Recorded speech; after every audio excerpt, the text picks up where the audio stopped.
Hello, ladies and gentlemen, my name's Steps Basic, and welcome back to my community show. My shit dumb, I don't like that one. That one's just really silly. Anyway, that's not what's important. What's important is today, the long-awaited, much-anticipated, always called for Warframe lore review.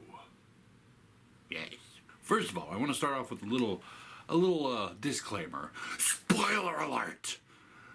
This will contain spoilers for the major questline stories of this game. If you haven't seen them, haven't experienced them, please skip to the end or ignore this video entirely until you have. Better yet, go back and check my first review. You might find that enjoyable. And it doesn't spoil much of anything.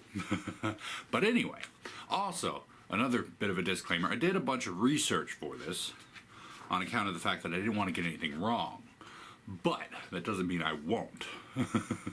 I may have misinterpreted a few things, and a lot of these things are my interpretations of what's happened so far. And what I've read through the wiki and what I've seen in the codex and whatnot. So, bear that in mind as we go forward. If I get anything wrong, do not hesitate to correct me, because that'll help me to do better for next time. When we get into the newer ones, when I address more lore at later points, because we know the new war is coming out, and whoa, mustache wiggle for that one. Anyway, so we start off our story with the Orican Empire. Now, this was a massive empire that spanned the entire solar system. The Orican were the height of technology, height of power. They ruled over the entire star system. But as with everything, the resources of the solar system were finite. By the way, for those of you who don't know, finite means that they can run out. I imagine all of you knew that. But, so, of course, naturally, they couldn't stay limited to the solar system. I'm sitting right in front of it. Why am I so stupid? Anyway, they couldn't limit themselves to the solar system. So they sent an expedition out to the Tau system. First, they sent out robots, drones, things to scan. Pretty cool idea, right? They go out there checking out the terrain, seeing what they can do. And these drones were pretty cool, really adaptable. They go out there, they're set so they can endure intense heat, intense cold, electrical storms, all sorts of fun, fancy things, right? That's cool. So they sent out, so they got all these drones out there, and then they started sending people. And this is where things started going wrong. Now, they sent one expedition, the Zariman, the Zariman 10-0 ship, which ended up getting lost on the way. Now, interestingly enough, especially if you look at the name of the ship there, 10-0, this will lead you to know where we're going if you know anything about Warframe. So, anyway, this ship gets lost in the void. Now, the void is basically just the empty expanses of space between solar systems. Ours and Tau in this case. And there, basically, time has no meaning. Direction has no meaning. Nothing has meaning because it is empty. There is nothing there. And that sort of thing can drive even the most stable man. And that's exactly what happened. You see, when the Zariman 10-0 got lost in the void, the adults of the ship started going bonkers crazy, killing each other, tribal warfare. This was the only sort of civilization they had. But the children have much more flexible minds than adults do. I mean, even in current society, even in reality, as it were, children's minds, psychologically speaking, are much more flexible and easier to adapt to things than an adult mind is, because an adult mind has everything set in how they understand and how they perceive things, but a child is still learning.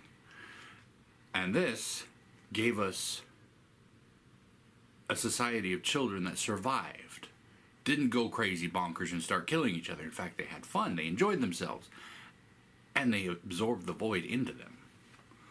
They were learning. They developed the ability to channel the void, as it were, and it's fairly interesting. And that's kind of come into play later.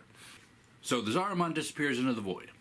Then the drones come back, but the drones are different. They're not the same drones that they sent out. No, these drones, in their trip, in their travels, and in their pursuit, whatever happened to them in the Tau system, I don't think anyone really knows. They came back with sentience. Now that's different from the word that I'm about to use because it ends with a CE. But these drones became the sentience. Sounds exactly the same, doesn't it? But no, different. These sentience, with sentience, they didn't like what happened, and they wanted to destroy the Orican Empire. And this is what started the Old War. The Old War that is often alluded to in Warframe. Very interesting little thing there. The Orican fought the Sentients fought the Orican. There was lots of battles, like even above, where Cetus, if you go out to the plains of Eidolon, if you look around, all those parts, those are sentient parts. Very neat. Very intriguing. Very cool. But, that being said, the Orican did some stupid stuff. See, they started inventing different experiments, different weapons and stuff, including what would become later known as the Infested. It was a weapon of war originally, and it makes sense if you look at it, what it is. But in the meantime, the Zariman is found and returns home. The children are different. The children are strange. The children are not right. But, of course, in a natural way, the Orican have turned these children into weapons. They can channel the void, which is the big weakness of the sentients. And they put them into the Warframes through a what they call transference. They're able to put the minds of these children into the Warframe. These Warframe are the height of combat ability. They masters of weapons, masters of manipulating themselves through a battle, masters of energy, extorting it, turning it against their enemies. And that was a big problem because the Orican, as we've already established, are not exactly the nicest bunch of people. I mean, they're an empire. They kind of have to rule, right? And as such, they experimented on these children. And one of the biggest, like in my opinion, one of the biggest atrocities the Orican did was Umbra. Where they took, I mean, this was early in the Warframe experiments, where they took living people and turned them into the machines that are known as Warframes. And Umbra himself, Umbra Excalibur, was twisted and I mean, he had his own kid killed right in front of him. Frickin' Ballas, man, we hate him. And turning him into the Warframe drove him crazy, drove him mad, and no one could use transference into him because, well, he had his own mind in there. And what are you supposed to do? Share minds, huh? That's insane. He can't do that. That's insane. So that's when Hun Hao comes into play. We got Hun Hao is the leader of the sentients. And he, I'm not really sure how, but I mean, it wouldn't really take too much, persuades the Warframes and the Tenno to come, oh, by the way, the Tenno, the children from 10-0. That's the name of the ship, 10-0, Tenno. I love that. That was a really clever little trick. I love that. But Hun Hao convinces the Tenno to fight against the Orican Empire. I mean, to be perfectly honest, it might not even have been Hun Hao. They might have just decided to revolt, because nobody likes to be treated like they were treated, and, well, quite frankly, neither would I. I would have been revolting long ago, but then I took a shower. Terrible jokes. Sorry. Anyway. But the Orican Empire developed these Warframes, put the Tenno into them, and then the Tenno rebelled and destroyed the Orican Empire.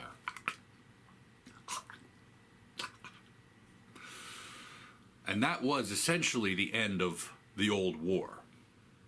Now, Hun Hao had a daughter. Her name was Nata. They're sentient, so it kind of raises a bunch of questions like how do they reproduce? But it happens. I guess they were a bit biological as well. But Hun Hao had a daughter named Nata. She was pretty cool, right? Hun Hao tells her, hey, take these kids, go kill them. Now, what do you think Nata said to that? Nata was like, nah, I'm not going to kill kids, especially after we just rescued them from these Orokin folks. And they were stupid. Now, I'm going to interject real quick in here. I'm interjecting on myself. How weird. Anyway, one of the experiments that the Orokin did was trying to replicate the Tenno. Trying to replicate what happened to the Tenno, including packaging kids off and sending them into the void. And that's one of the big bads that they did. Plus, torture and all sorts of inhumane things. But anyway, back to the story.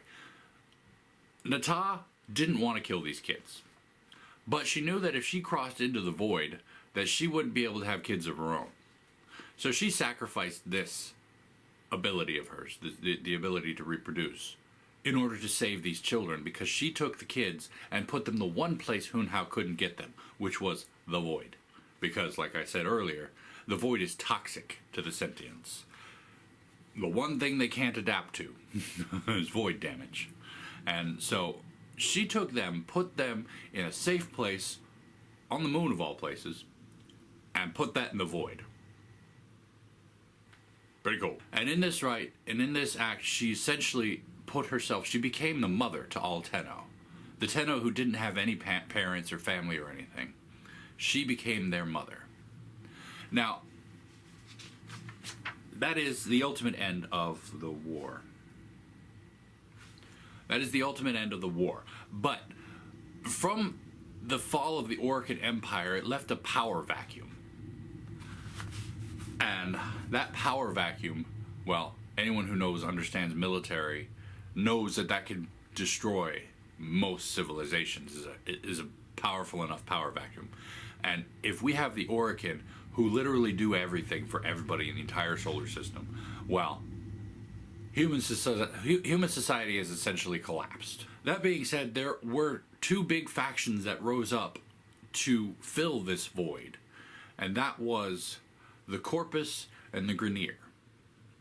Now, the Grineer, I talked about it earlier. They were, in my last review, they're basically just the brute force soldiers all out for power, and that's true.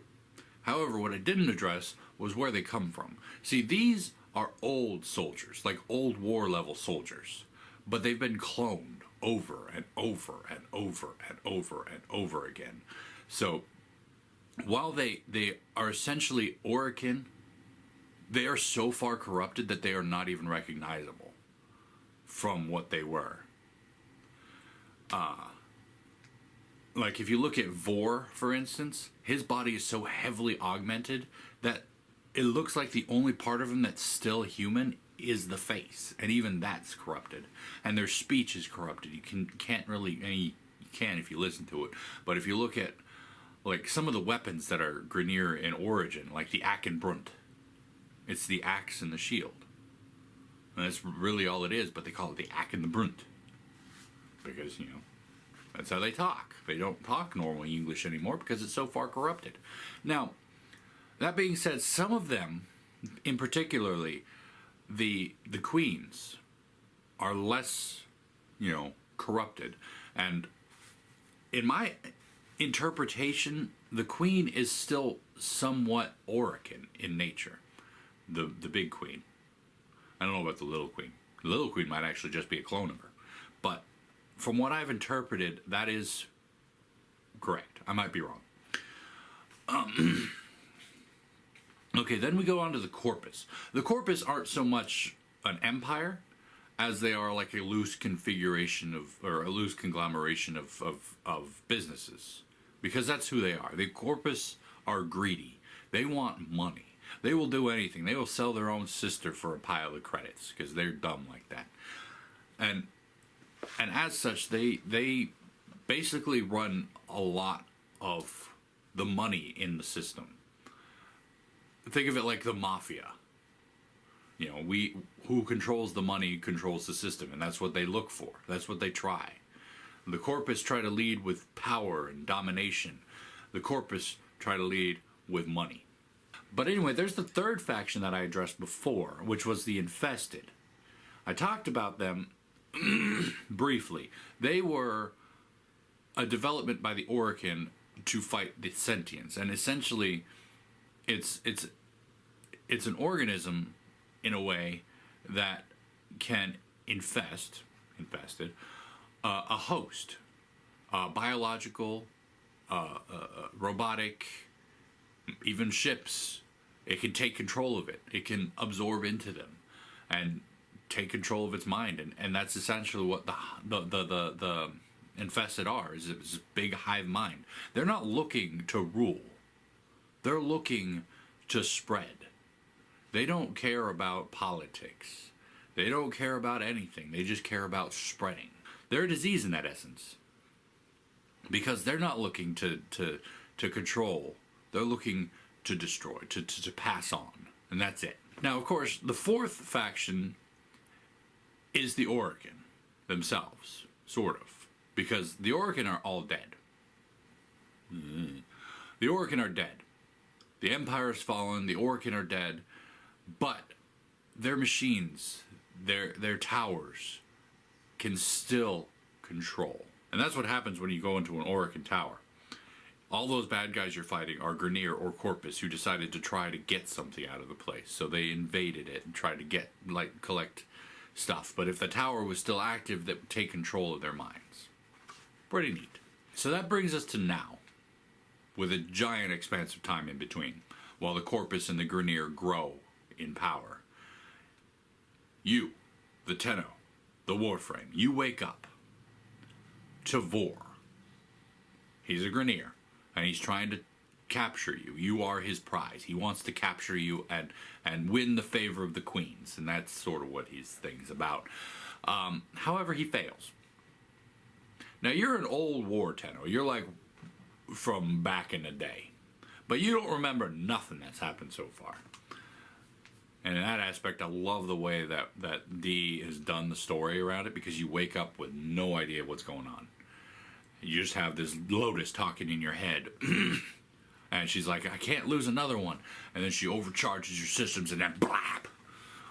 You see, both sides, the Corpus and the Grineer, are seeking Warframes, because Warframes can turn the tide of anything, because masters of battle and all that. And that's essentially what happens, you know. That's what Vor is looking for. He's trying to get you so he can have a weapon. So this is where your mission begins. Your mission essentially to go out in the universe and do good, right? But let's talk about the Cephalon. Ortis in particular. We like Ortis. Ortis is my favorite, probably. Yeah, Ortis is my favorite. I love all of the Cephalons, give or take. I'm not too sure about Jordis yet, but I love Ortis. Spectacular, great, awesomeness. Now, Ortis is fractured. Now, at first, when I first started playing the game, I thought he had gone a little crazy wonky bonkers from just, you know, sitting alone for so long. You know, nobody to talk to, no one to interact. I mean, he's an AI. He's got that intelligence, but sit alone for long enough, things start to go wonky, parts wear out, your brain goes funny, and you can tell it in Ortis' speech pattern. He'll have the normal canter, and then all of a sudden break into covered in blood, and then go back to regular. I may need some help. But turns out that that's not the whole story. See, Ortis fractured his mind. He did a massive data dump. And you know, he did this to protect all the information that you had, because you were from the old war and you had all this information, and he dumped it so that the Grineer wouldn't get the information. so that nobody would be able to get the information. And you could actually go around and pick up all the codex stuff, entries and whatnot, by scanning cephalon fragments. And then, woo. That being said, there's actually more to that too. I didn't know this at first until somebody showed it, linked a video to me, that there's actually hidden messages within each of the scanned codex fragments. And I haven't unmasked them all because some of them are a bit of a pain to get to. I don't even know how I'm supposed to get to some of them. Feel like they're off the screen somewhere. But it's just awesome.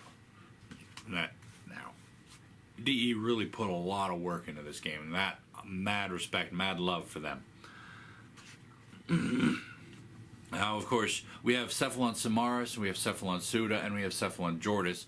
But Cephalon, those are the big four. There's one off the game, apparently, that you can talk to. That is supposed to be the Lotus's, where she gets all of her information from.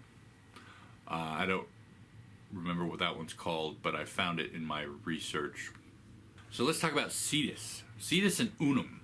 Now, this was something else that I didn't know about at first, because when you first land on Cetus, you're greeted by a sight of people lowering this giant hunk of meat down and just cutting parts of it off. And I'm like, oh, look, they're out there fishing giant whales. That's pretty neat. No, apparently it's the tower. See, one of the experiments that the Orokin did was the transference stuff. We talked about that a little bit, where we put the Tenno inside of the Warframe. They didn't always try it with just Tenno. The Tenno were just the most successful. In fact, one of the situations was the Silver Grove quest, where we are introduced to Titania. And the lady who just wanted to make peace and love and happiness and harmony, hippie, she was the one who essentially developed Titania. And in that one, you realize that the Silver Grove, which is talking to you, is actually a person who used transference and got stuck in a tree forever. And that, in my opinion, is what's happened with Unum. Now, Unum is much more successful than the Silver Grove was. Whereas I'm not sure if it's actually a Tenno itself or if it was just a normal person, but that whole tower is run by a single mind, and that mind can reach out and spiderweb out and touch other people's brains and stuff, and that's really cool. And it essentially tells people, hey, harvest my meat from this side, leave this side to heal, and I'm like, that's really cool. I, for one, want to know more about this. I think we need more. We need a quest or something in there. A quest into Unum. That would be freaking awesome. Now, unfortunately, I don't know very much about Cetus and Unum, but I found that to be very interesting. Like, I know that the tower, it's a girl, controls the barrier outside of the town that keeps the Grineer and everything from getting into it, and that's pretty neat. Alright, so this brings us to the second dream quest. Now, the second dream quest was essentially Hun Hao coming back. Before Hun Hao came back, we did the Nata quest, where we found out who Hun Hao was, and we found out who Nata was. Specifically, Nata is the Lotus. Gasp! Surprises, huh? And this is where you find out about the whole, she sacrificed her fertility to save your life. And you're like, oh, Mama, I love you. And then Hun Hao's a jerk. He wanted to kill you. And like, come with me, Nata. Kill these children. Yeah, rejoin me. Yeah, punch him right in the stupid little floaty bits. I don't know. But anyway, the second dream starts off with Hun Hao and the Stalker. And a whole bunch of sentients. Now, this technically the first time you run into sentients is during the Nata quest. But those are pushovers compared to what you're about to face, because these things are annoying. Remember how I talked about them being probes who were able to adapt to overcome everything? Yeah, they're still doing it. everything you hit them with, they will adapt to it, and it will basically nullify or very drastically drop the amount of damage you can do. Battling him and defeating him is not impossible, but it is a serious pain in the butt. And of course, the only people who are able to accomplish such a task are the Tenno and the Warframes. Yeah, baby! Huh. But the Stalker himself is exactly like them. He adapts to your damage and attacks and whatnot. And he's a lot stronger and faster and harder to fight than the Sentients are. But that's essentially what this quest is. You have to get to the Tenno. You have to rescue the Tenno so the Stalker doesn't kill him. And there's an awesome scene in here where you come into this section, you don't even know what's going on. Like, if this is your first time into the second Dream Quest, you've never seen anything about it, it is amazing. You step into this room, it's all these little pods everywhere, and then one of them just comes up out of there, and then drops a child right in front of you, and then dude, that was epically done. I could not, I mean, I could because I went there. That was my first time seeing it. I'm like, what the heck just happened? What? And then all of a sudden you're controlling this person on the floor. You don't even know what's going on. It's like, what's it? Oh, what? Yeah, because the Tenno, you're the child. You're the child from Zahramon 10-0. You are the Tenno. And you never even knew anything about this. And all of a sudden, now you're this person. And you're looking at your Warframe, the thing you've been controlling this whole frickin' time. And you're all of a sudden like, boom.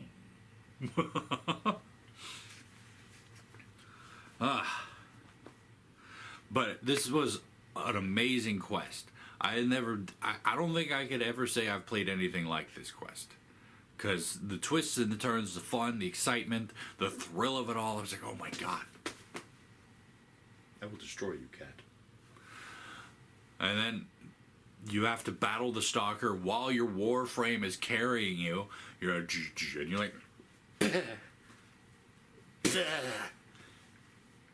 Then you run out of energy, and you're like, all these sentients flying around. You're like, I just gotta get out of here. This is where you're first introduced to Ballas and Margulies. Now, much like Nata, much like... I will destroy you, cat.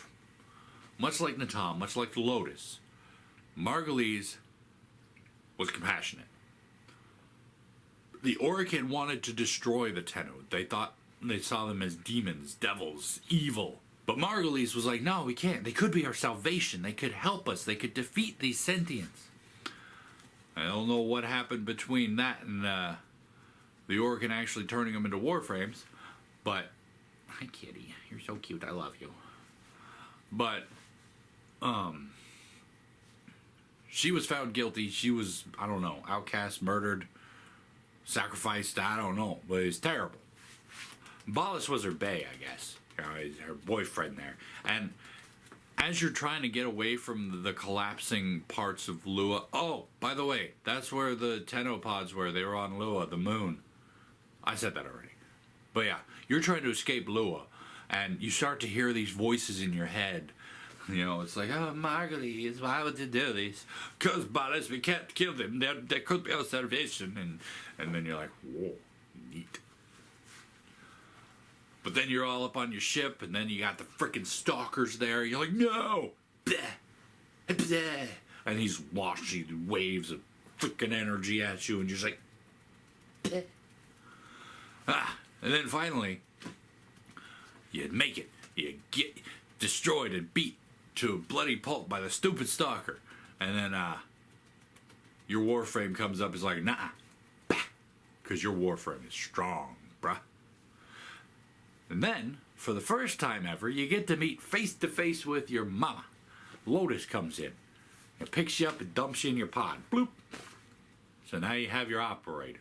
Now, of course, when you're facing sentients and they do that whole annoying, you know, adapt and overcome sort of deal, now you can pop out your operator, just, and he goes, I am Iron Man. Big old chest beam hitting the sentients and dead. Same with the stalker and whatnot. But it also takes away all of their adaptations. Are you done? Are you done? Are you quite finished, my kitty?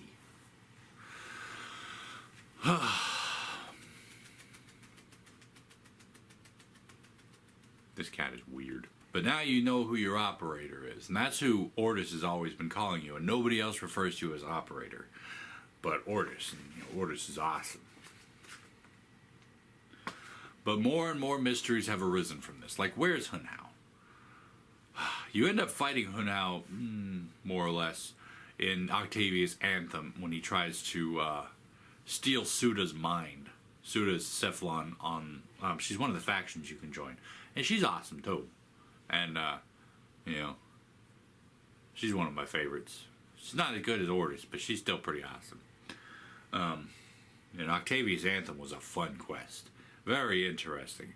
It, like, takes all the mechanics you're used to and kind of flips them on their head.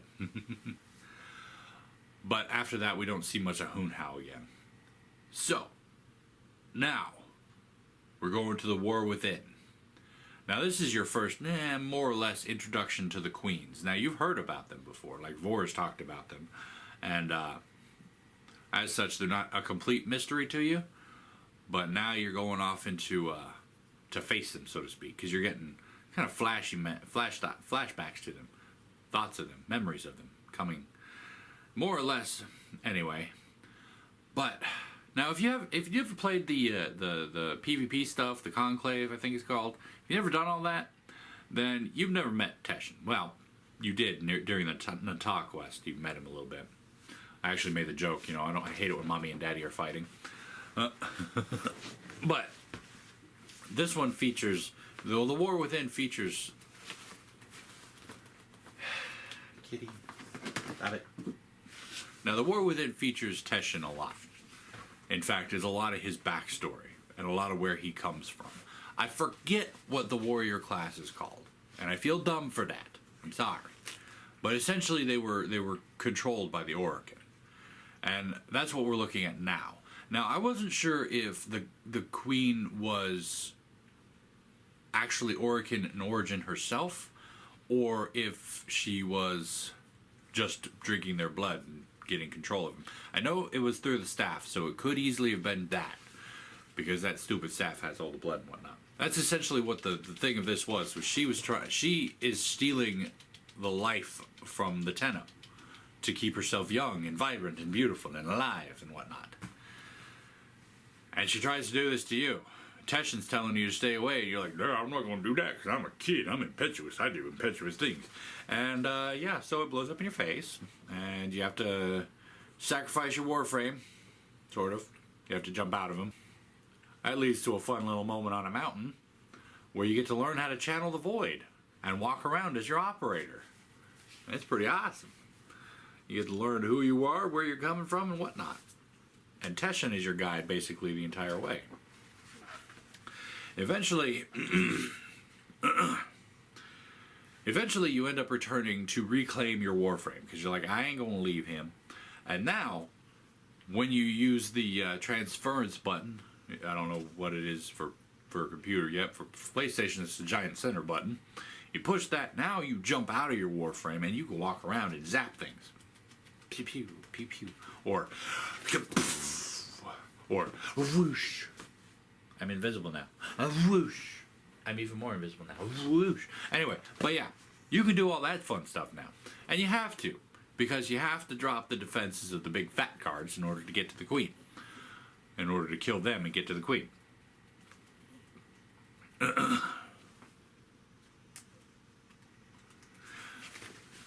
Now, at the end of this quest, you are given the option to reject or dominate or destroy the staff. Now, naturally, I chose to destroy it because I don't like the idea of Teshin being controlled by anybody, even me. Teshin should be free.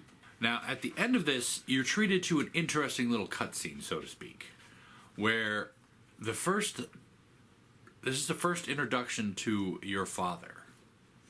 Now, naturally, we know when the ship was in the void, all the parents went crazy bonkers, wacko and whatnot, and were killing each other. So, naturally, we just assume your dad has done the same thing. However, he seems to be talking to you. through your own brain. And that's a little bit troubling. And this is where the hey kiddo comes in. You know, I say hey kiddo all the time, but this isn't where it really comes into play yet. But you get the whole hey kiddo thing. And you're like, oh gosh, what the heck's going on? Actually, I wonder if it actually did come in there. I know you had to talk to him. And I know you established that he's your father, but I don't know if you actually got the hey kiddo part yet. But anyway, the Chains of Harrow.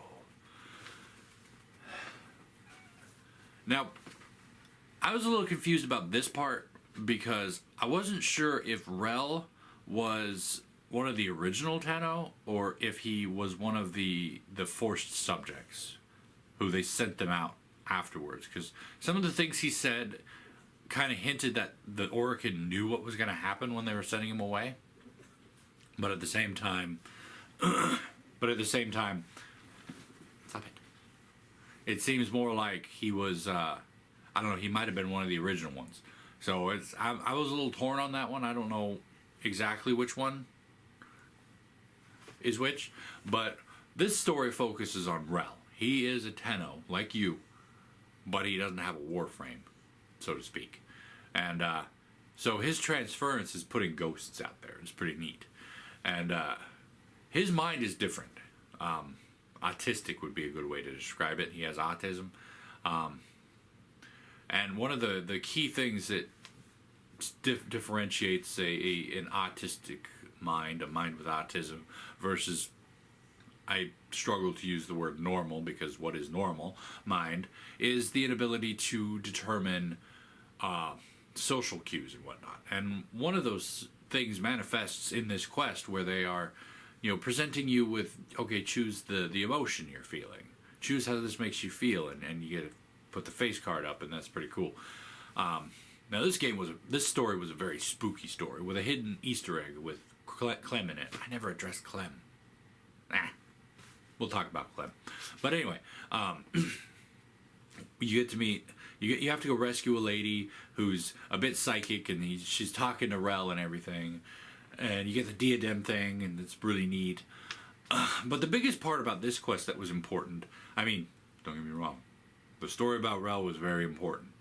But for your sake, for your lore, the biggest part about this that was important was the man behind the wall. Now, Rel is being tormented by the man behind the wall, and my hypothesis of this situation was that the man behind the wall is, in fact, your father as well. He is the voice that was talking to you in your face. Weird, I know. And you end up having to fight him essentially in there as you're trying to liberate Harrow, or Rel, from chains and whatnot. The Chains of Harrow. Full circle.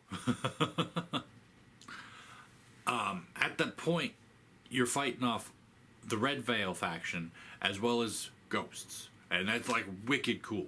And if I'd have known this quest was what it was, I would have probably wanted to save it for October, because I do the whole spooky month thing. But at the same time, dude, I kind of had to beat it. But it was awesome. It was epic. Okay, so now you get out of the Chains of Harrow quest, and bam! Hey, kiddo. Your freaking doppelganger, your father, the man behind the wall, sitting there on your console talking to you. Now, of course, this is an interesting interpretation that I literally just thought of, because I call a lot of people kiddo. Not just my kiddo, but, I call a lot of people kiddo. So now I'm sitting here wondering if maybe he's not your father at all. Maybe he's just, well, no, they do talk about him being your father. So, okay, yeah, father. Your father is the man behind the wall, in my opinion. I could be wrong, but, that's how I interpreted it. And I can't wait to see where DE's going to take this, because I want to see more about that. I want to see more about the man behind the wall. These are the things I want more of. Like Unum, I want the man behind the wall, and I want to know what happened to Hunhao. Now, the prologue to Apostasy, I think that was what it was called, was literally just a cutscene. I mean, you did have to go through a level to get to it, but that doesn't matter. Now, you're introduced more to Margulies and Ballas in this And when you drop into the chamber, you start to hear Margulies. She's calling him out. She's calling the Orkin out. You know, you pretend to be all high and mighty, but you're rotted to the core. You know, you're all corrupt and stupid, and I want to punch you in the faces. And Balas leaves her. Now, we enter this area, and we go up, and we see the Lotus sitting on her chair with her big old helmet on. And that's when Balas shows up. And apparently, Lotus, Nata, has taken the appearance of Margulies. So Balas sees Margulies when he sees her. And he just absconds with her, like that. What a jerk. It's my mama. Give her back. And that leads us to the sacrifice. I'm going off script for this because I don't have a script for it. Now, I talked a bit about Umbra Excalibur. And one of the things that I wanted to know more about was, I know he was an early experiment, but I want to know if there are any more Umbras out there. Like, is there going to be an Umbra Mag or an Umbra Volt? I mean, I hope so, but at the same time, I don't hope so, because the implications are pretty horrifying. But Balas seeks out Umbra. And, he ain't happy to see him. Umbra wants to kill Balas, and for good reason. Because Umbra, and you start to kind of channel memories from Umbra, and start to see what Balas put him through, all the while trying to, you know, transference into him. And, you know, he killed, Isa? He killed his son, Umbra's son. And that is, it's wrong, man. Killed him right in front of him, too. And you have to play Othello with Balas in the memories. And that sucks. Because it wasn't really Othello. It was close, but not really. Now, the tricky part about this is I'm pretty sure he didn't die. I'm pretty sure Balas didn't die, because at the end of the quest, after you've successfully merged with Umbra and successfully become his operator, you beat the snot out of Balas, because heck yeah, brah, that dude deserves it. But then this giant sentient just comes down, picks him up. I'm like, why the heck are you trying to help out an Orkin, man? They were your enemies. But that sentient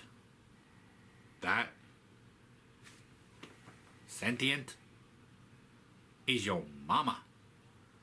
And they showed that face, and I flipped a little bit. I was like, no, that's not her. She's not. But then I thought about it. I'm like, she is sentient.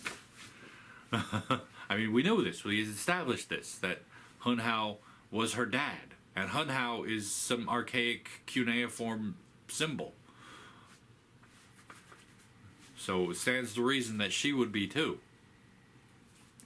And she absconds with Balas, of course. I have no idea what they talked about or anything, or what they've been going through. We're going to be seeing more of that in the new war coming up, and we need to hurry up and get that. All in all, this story in and of itself has me captivated.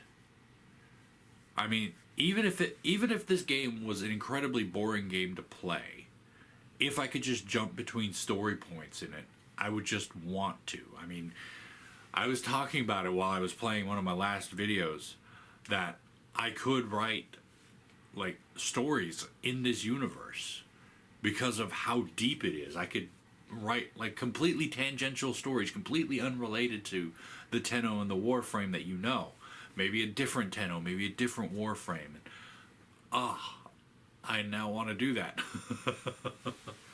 But, I mean, just looking at all the things that the Orkin put people through, especially Umbra, especially the Tenno, and I'm thinking here, like, oh god, these were monsters, man.